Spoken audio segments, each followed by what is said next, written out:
Item: a stubborn lamp. Approximately 1.5 feet long, stand made of discoloured brass with a crude fleur-de-lis pattern and slightly melted at base.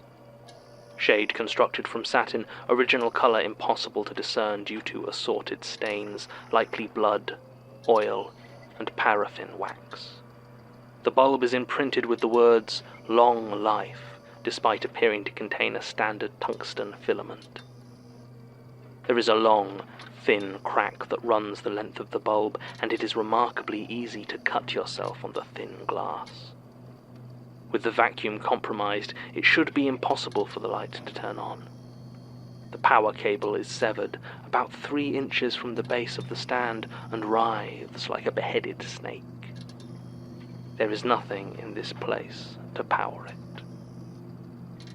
Despite all of this, a thin and sickly glow can be seen from underneath the lampshade, an irregular, pulsing light that casts rotten shadows on the piles of detritus and clusters of ash and bone that surround it. Where its sputtering illumination falls, the colour drains from everything, leaving nothing but a faded grey. It cannot survive, but still it clings to its existence, destroying everything around it. It smells like death. Leah's fingers are worn and dry, their colour painfully faded, save for a streak of scarlet that drops from her cut fingers as she furiously scribbles her findings into the notebook. The pages tear with the frenzy of her writing as she desperately tries to keep her thoughts alive. Fauna. A mouldering seagull. Larger than any related specimen to be found before the Anthropocene age, this bird has been rendered flightless by the tightly woven plastic netting that winds around and around its torso, digging into the skin beneath the feathers and bulging over the strange lumps and tumours that cover it. Its feathers have turned an oily black, and its vestigial eyes are pale and sightless, relying instead on the sounds its prey makes as they traverse the noisy junk piles of the discarded landscape. Its beak has become hard, and its edges are serrated, allowing it to tear apart the tin cans and hard plastics that shield its food with ease. Its legs are long and many-jointed, allowing it to move across the uneven ground, and its throat is blocked with concrete, preventing it from crying and letting it move among the ruins in complete silence. It nests in the rusted-out hollows of fleeing cars, constructing intricate shelters for its young out of corpse hair and wiring. Its eggs are rusty, covered in slime, and its chicks are born with plastic rings around their necks. They smell like ammonia and salt, and their name is meaningless, as there is no longer such a thing as the sea.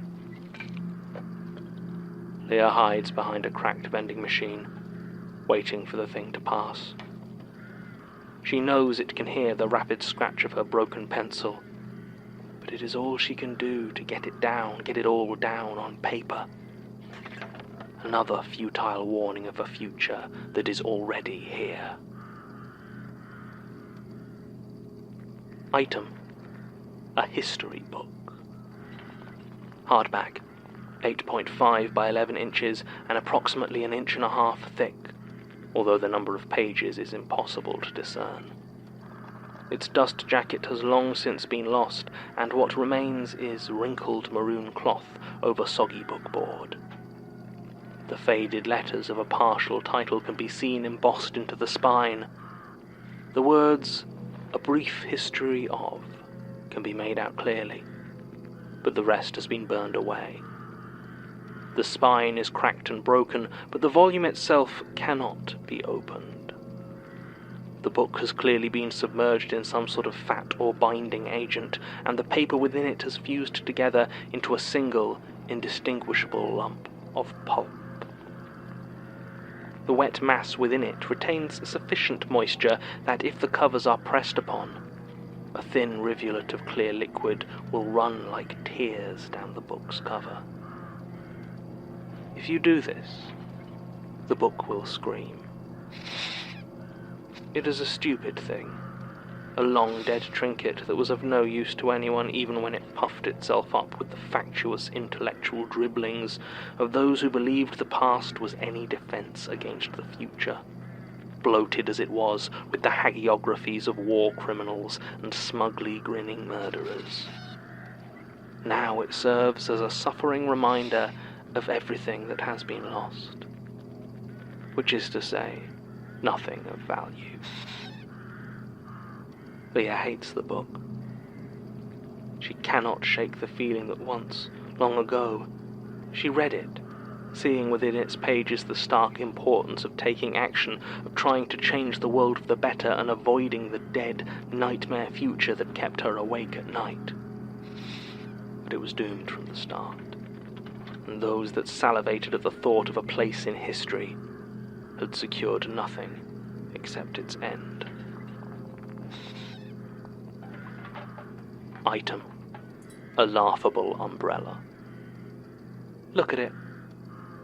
What does it think it's doing here? Lying there, broken, skeletal. There hasn't been rain in 50 years. The soil is cracked and parched. Any vegetation that claws its agonized way up out of it is maggot white and dry as dust.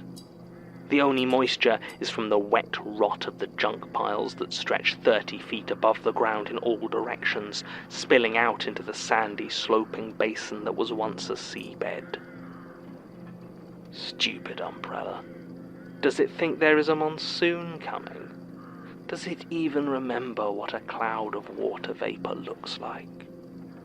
The clouds that pass now are oily and stink of sulphur, waiting for you to stop paying attention before they climb down your throat and settle in your lungs.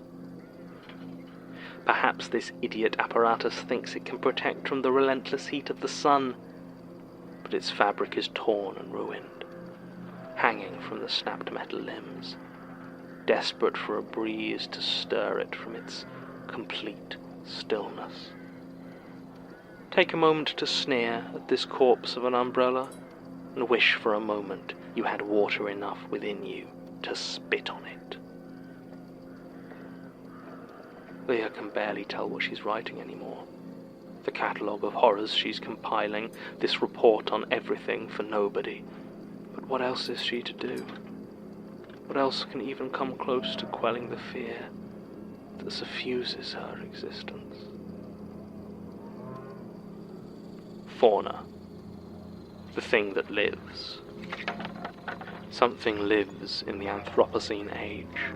Not a twisted reflection of a natural world, not a parasite or a scavenger or a cockroach, but a native. Something born in the sloping shells of sagging concrete towers that tastes the tang of rusted iron in the air and knows that it is home. Something that does not know or care what a human is any more than mankind thought of the creatures that once lived in the shells they found on the beach. It moves through the stacks of garbage like a beetle through filth, and its smile is all too familiar, though its eyes are dark and empty. It cannot be seen in its entirety, for it keeps itself covered. But its long, unfurling tongue may be seen emerging, pink and bristling with long, hair-like taste buds, hunting for something old enough to eat. It whispers to itself in the dark, and sounds like snippets of old toothpaste commercials and adverts to join the army. It is hard to tell if there is more than one, but either there are several of them of different sizes, or there is just the one, and it is getting bigger. It is our replacement, and it is welcome to the world.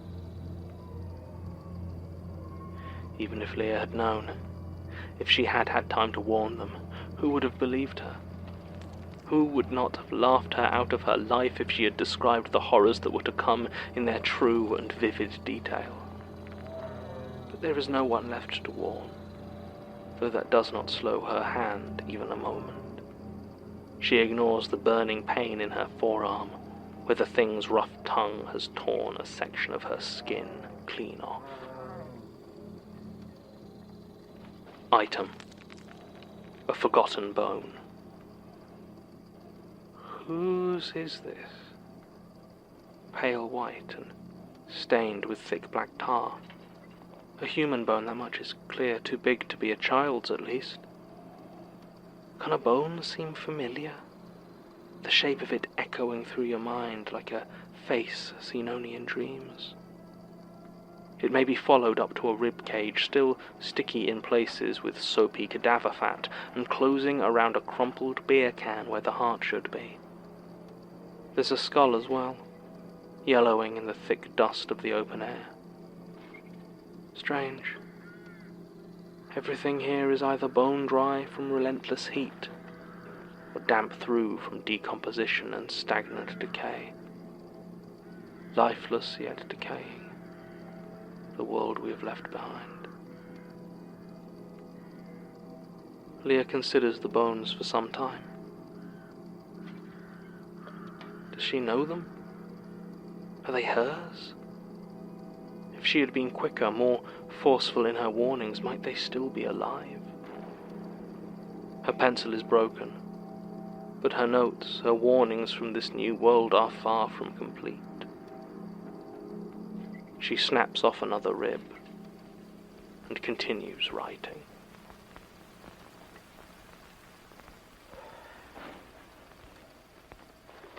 Right.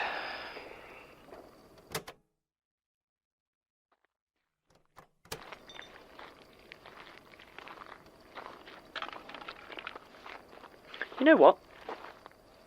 I am sitting down. Are you sure that thing is not in great shape? Neither am I. I have been on my feet for a literally uncountable amount of time.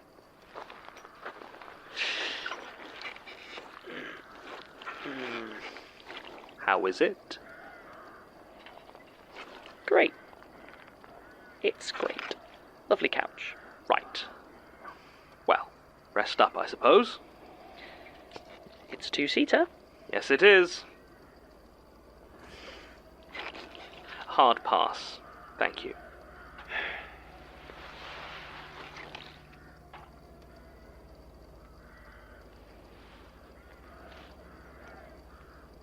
What was it like? What? This place's... its statement. Nothing too surprising. It's a domain designed to eke fear out of those afraid of a world destroyed by human hands. It dwells on it.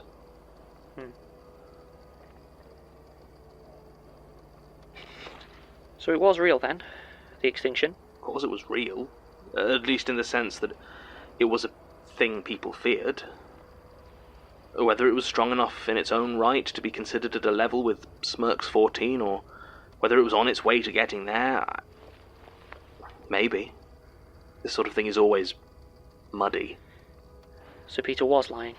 To a degree, but mostly he was just like anyone else who tried to take the scope of human terror and package it neatly into little theories. All his talk of emergence and birthing a new power, it's just people being scared. Well, so no one had any idea? Martin, I have the whole scope of human knowledge available to me, and I'd struggle to give you a simple answer to most of this stuff. And even if I am omniscient, I'm starting to realize that doesn't mean objective. I guess it's hard not to bring your own baggage to this sort of thing. I don't know if it could even exist without the baggage.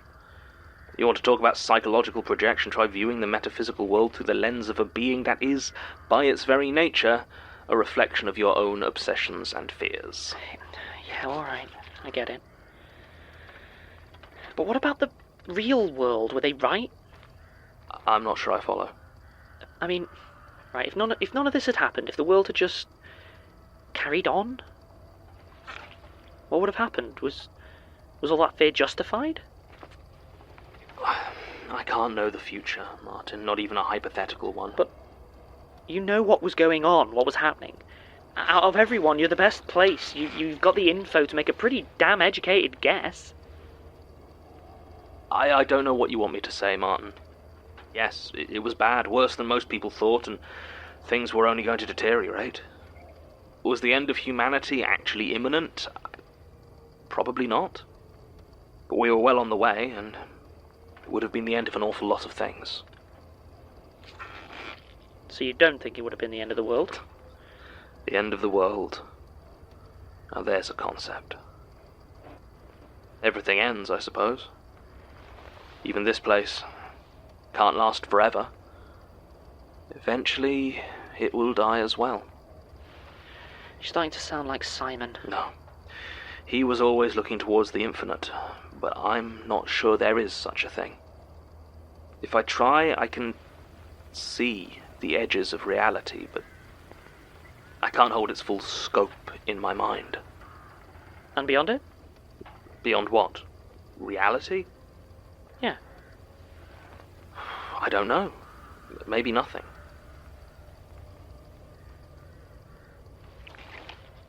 John? What? Do you know if, like, gods, religion, the afterlife, all that stuff, do you know if any of that was real?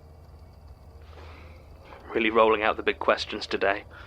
Sorry, it's just, this place just brings it out in me, I guess. If there is a god, or gods, or an existence beyond this world, the eye can't see it. It sees the fear of it, but nothing of its truth. So, is that a no? It's an I don't know. Although, people's faith, it hasn't saved them. Not here. True. Why do you ask? Didn't think you were at all religious. Oh, I'm not. Mum was, but I don't know. With everything going on, it certainly feels less far-fetched. Besides, at this point, I'd take any help we can get. I don't know how kindly any god would look upon what we've done. Thanks for that. Sorry. Let's get out of here. This place is making me a bit too existential. Wait. What? Where we're going, the next domain, I've been meaning to tell you, but it's, well... Spit it out, John. Basira and Daisy. We're close. Wait, what? Wait, really? That's brilliant. What are we waiting for? Let's go. It's not going to be easy. Things aren't good. Oh my goodness, really? And here was me thinking the apocalypse was going oh so swimmingly. Yes, all right. I just meant... I know what you meant. I can still be keen to see our friends. True. Besides, we can help them now. Yeah. Yeah.